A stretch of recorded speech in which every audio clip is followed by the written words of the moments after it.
In today's video, I'm going to teach you how to post unscheduled pay runs in Xero Payroll.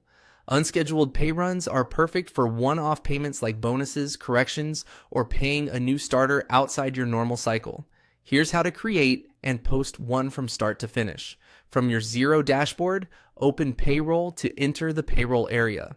Next, go to Pay Employees. This page lists your existing and draft runs and is where we'll build the off-cycle run. Choose Add Pay Run to start a new draft. In the Setup window, under Select a Pay Period, choose Unscheduled Pay Run. This tells Xero you're paying outside the standard schedule, so it won't affect your regular cycle. Under Select a Pay Frequency, pick Fortnightly Calendar. If your business uses a different frequency, select the one that matches your employee's setup, so tax and leave calculations stay accurate. Next, choose the Unscheduled Pay Period date. Pick the date that reflects when this pay should be reported and paid. Many teams use the actual payment date here. Double check it aligns with any bank processing cutoffs you rely on, then continue by selecting Next. You'll now see the draft run.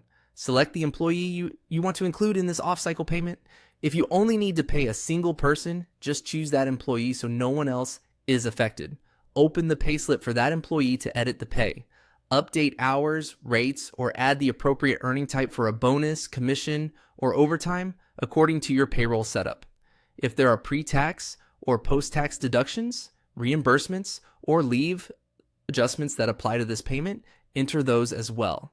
Keep an eye on the tax calculation, super or retirement contributions, and the resulting net pay to make sure everything looks correct. When you're happy with the details, click.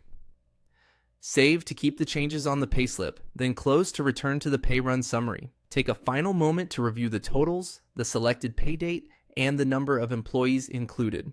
To finish, choose Post Pay Run. Posting finalizes the calculation for this off-cycle run, creates the accounting entries, and makes payslips available to employees based on your organization's settings. After posting, edits aren't available on this run, so if you spot an error later, handle it with a reversal or a new unscheduled run. That's it. You've posted an unscheduled pay run in Xero Payroll quickly and accurately. Thanks for watching, and feel free to replay any section as you work through your own payroll.